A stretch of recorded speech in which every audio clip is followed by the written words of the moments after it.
राधा कृष्ण के सब्सक्राइबर को मेरा नमस्कार। आज राधा कृष्ण चैनल ने अपनी पहली जर्नलिस्ट की अपॉइंटमेंट लेटर दिया है। इनका नाम ह्यूमा है और ये सबसे पहले मेरा इंटरव्यू इन्होंने जंतर मंतर पर लिया था और जो प्रसारित किया था। हमें इंटरव्यू इतना अच्छा लगा था कि हमने कहा था कि ह्यूमा नोबेल प्राइज़ के पाने लायक जर्नलिस्ट है। आजकल ऐसे ईमानदार जर्नलिस्ट मिलने बहुत मुश्किल हैं, इसीलिए मैंने इनको ऑफ़र दी कि मेरे बेटे का चैनल ज्वाइन करें, तो इन्होंने ज्वाइन कर दिया। आज ये इनका पहला इंटरव्यू है राधा कृष्ण टीवी के बिहाफ पर।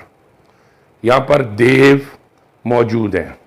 देव अपने चैनल लोकतंत्र टीवी की तरफ से यहाँ पर मौजूद हैं। असरार शेख जो टीवी 14 के जर्नलिस्ट हैं, वो भी ऑनलाइन हमें ज्वाइन कर रहे हैं। दामिनी शर्मा, कारतूस चौधरी, वो सारे 4 ईमानदार जर्नलिस्ट जिन्होंने बरकोस में मेरा पहला इंटरव्यू लिया था, वो भी सब इनवाइटेड थे। दामिनी किसी वजह से आ नहीं पाई, कारतूस से मेरा संपर्क नहीं हो पाया। इन सबका और जर्नलिस्ट कम्युनिटी का राधा कृष्ण टीवी की तरफ से स्वागत है। आज मुद्दा बहुत बड़ा है। कल जब राधा कृष्ण टीवी फ्लोट हुआ तो मैं घर आया तो मैंने देखा कि बीजेपी ने नॉमिनेट किया है अपना वाइस प्रेसिडेंशियल कैंडिडेट। धनकर साहब हैं, मेरे दोस्त हैं अमन, वो यूनिवर्सिटी कोर्ट के इलेक्टेड मेंबर हैं। पहले वो कांग्रेस में थे, अब पता नहीं है कि वो कहाँ हैं, लेकिन वो कह रहे थे कि जगदीप धनकर उनके दोस्त हैं और बहुत ईमानदार और अच्छे इंसान हैं। तो राधा कृष्ण टीवी की तरफ से हम जगदीप धनकर जी को अपना समर्थन अर्ज कर रहे हैं। जगदीप धनकर जी अगर वाइस प्रेसिडेंट बनते हैं तो दिल्ली यूनिवर्सिटी के चांसलर भी बन जाएंगे और उनको समर्थन देने के पीछे हमारा औचित्य है कि हमारा college, Delhi university, education sector सब में सुधार आए, बच्चों का कल्याण हो, सबको अच्छी शिक्षा मिले, सबको अच्छा रोजगार मिले। इसीलिए हम जगदीप धनकर जी का स्वागत करते हैं। और सारी अपोजिशन पार्टी से, कांग्रेस से, आम आदमी पार्टी से, सीपीएम से, सारी रीजनल पार्टी से दरखास्त है कि इनके खिलाफ कैंडिडेट ना खड़ा करें ताकि ये अनअपोज्ड इलेक्ट हो जाए। ऐसी हमारी मंशा है। प्रेसिडेंशियल चुनाव भी हो रहा है, उसमें एक आदिवासी महिला द्रौपदी मुर्मू कैंडिडेट हैं एनडीए की तरफ से, यशवंत सिन्हा कैंडिडेट हैं अपोजिशन की तरफ से। दोनों ही बहुत अच्छे कैंडिडेट हैं, दोनों ही बहुत प्यारे कैंडिडेट हैं। बहुत डिसाइड करना मुश्किल हो रहा है कि किनका समर्थन करें। मेरी दोस्त फेसबुक पे हैं रीता नामदेव, इन्होंने एक आर्टिकल लिखा जिसमें मुझे द्रौपदी मुर्मू के बारे में सब कुछ बताया। द्रौपदी मुर्मू आदिवासी महिला हैं, इसीलिए मेरा समर्थन उनके साथ है।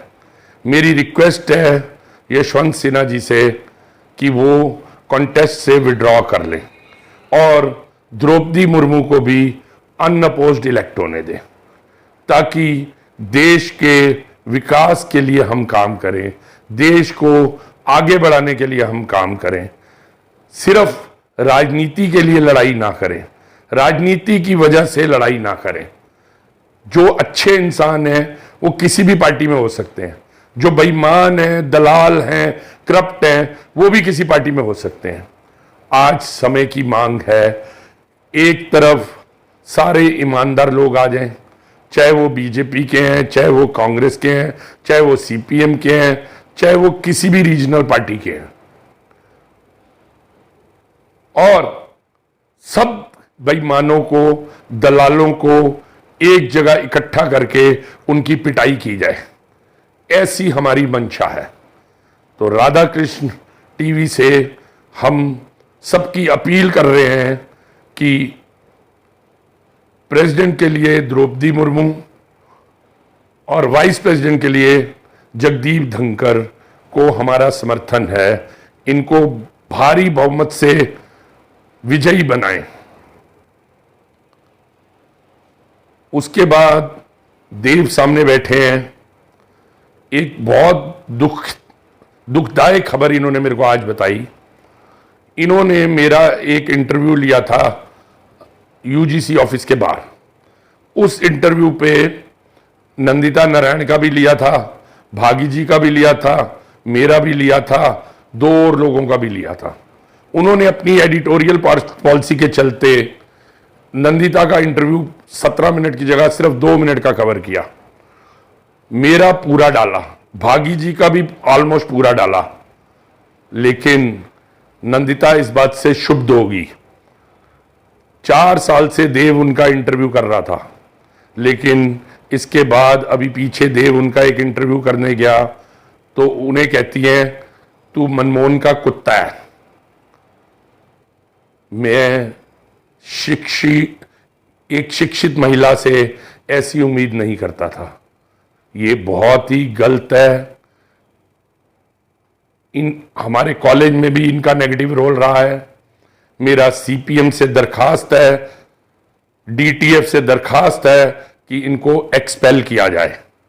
और राजीव रे जो बहुत अच्छे हैं, बहुत काबिल आदमी हैं, डूटा के प्रेसिडेंट भी 2 टाइम रहे हैं, उन्हें डीटीएफ का प्रेसिडेंट बनाया जाए, इनको एक्सपेल किया जाए और इनको देव से माफी मांगनी पड़ेगी। नहीं तो सारी जर्नलिस्ट कम्युनिटी से मेरी दरखास्त है कि इनका सोशली बायकॉट करिए, इनका कहीं इंटरव्यू मत छापिए, इनके किसी प्रेस कॉन्फ्रेंस में आप ना जाइए। ऐसा हम राधा कृष्ण टीवी के माध्यम से सारे जर्नलिस्ट को अपील कर रहे हैं। आज ह्यूमा हमारे यहाँ पहली जर्नलिस्ट अपॉइंट हुई हैं। हमारा इमीडिएट जो टारगेट है 40 जर्नलिस्ट अपॉइंट करने का है, एडिटर अपॉइंट करने का भी है। सब लोग ईमानदारी से काम करेंगे, सबको सैलरी मिलेगी, कोई कमीशन नहीं मिलेगी, कोई रिश्वत नहीं मिलेगी, सिर्फ और सिर्फ तनख्वाह मिलेगी जो आपके जीवन यापन के लिए जरूरी है। सारे जर्नलिस्ट से अपील है कि मेरे बेटे करमन जो इस चैनल के मालिक हैं उनको अपने एप्लीकेशन दें। डीयू बीट्स की एक लड़की है, कल मेरा इंटरव्यू उसने किया था, मैंने उनको भी ये ऑफर दी थी, पर उन्होंने कहा सर अभी मेरा ट्रेनिंग चल रही है, मैं ट्रेनिंग खत्म कर लूं उसके बाद आपसे बात करूंगी। जब उनकी ट्रेनिंग हो जाएगी वो भी हमारे यहां ज्वाइन करने के लिए वेलकम है। 40 पद खाली हैं। एक भव्य ऑफिस की स्थापना की जानी है। क्लरिकल स्टाफ भी, पीएन भी, कुक भी, जो सबको खाना बना के खिलाए, वैसी भी मेरे बेटे की प्लानिंग है कि एक रेस्टोरेंट एस्टेब्लिश किया जाए जिससे सबको भरपेट भोजन मिले। मैं अपनी स्टूडेंट लाइफ में कम्युनिस्ट था, एसएफआई का दिल्ली स्टेट प्रेसिडेंट था, दिल्ली यूनिवर्सिटी स्टूडेंट यूनियन का एग्जीक्यूटिव काउंसिल का चीफ ईसी था। वक्त आगे कहां कहां ले गया। आज की डेट में मैं हाइब्रिड हूं। हाइब्रिड होता है जो मल्टीपल इंजन पे चलता है। मेरे बेटे की कार एमजे हेक्टर है, ये हाइब्रिड है, ये पेट्रोल पे चलती है लेकिन अपने आप ही जरूरत पड़ने पर बैटरी से भी चलती है। मैं उसी तरह आज सिर्फ कम्युनिस्ट नहीं रहा, मैं मानवतावादी हो गया हूं। जो भी कोई अच्छा काम करे मैं उसका समर्थन करता हूं, चाहे वो कम्युनिस्ट हो, चाहे वो बीजेपी हो, चाहे वो कांग्रेस हो। और जो बुरा काम करता है मैं उनका विरोध करता हूं, चाहे वो कम्युनिस्ट पार्टी से हो, चाहे किसी और से हो। अभी कॉलेज में भी मैं बहन नहीं बनाता, मेरी 5 बहनें हैं। कोई भी लड़की मुझे कहती है कि मैं आपकी बहन बनना चाहती हूं, मैं मना कर देता था। मैं कहता था मेरी 5 बहनें हैं, मैं उनकी जिम्मेदारी ही पूरी नहीं कर पा रहा तो और जिम्मेदारी कैसे पूरी करूंगा। लेकिन रिसेंटली मेरे को 2 महिलाएं कॉलेज में ऐसी मिली जो बहुत ही अच्छी महिलाएं हैं, आइडियोलॉजिकली शायद बीजेपी की हैं, शायद, मुझे पक्का नहीं पता, आइडियोलॉजिकली शायद बीजेपी की है। वो एक हैं संगीता त्यागी और एक हैं भावना शर्मा शुक्ला। ये इनको मैंने दिल से बहन मान लिया है और इनका भी वैसे ही साथ दूंगा जैसे अपनी सगी बहनों का देता हूं। ये जिधर मैं बैठा हूं, 4 साल पहले मेरी ओपन हार्ट सर्जरी हुई थी, वॉल भी लीक हो रहा था। बहुत अच्छे डॉक्टर हैं जिन्होंने मेरी ऑपरेशन किया और आज मैं पूरी तरह नॉर्मल हो चुका हूं। मैं इसी बेड को अपना दफ्तर समझता हूं। जब मैं एडमिट था, मेरे पीछे से इस कमरे को इस लायक बनाया गया था कि इसमें मैं कंफर्टेबली सारे काम कर पाऊं। मेरी लाइब्रेरी भी है, ये मेरा बेड है, ये मेरी दवाइयां हैं, सामने एक टेबल है जिसके ऊपर मैं अपना खाना वगैरह खाता हूं। तो ये मेरा यही ऑफिस है। बाकी मैं लोगों के ऑफिस में जाता हूं, कभी अपने बेटे के दफ्तर में जाता हूं, कभी कहीं और जाता हूं।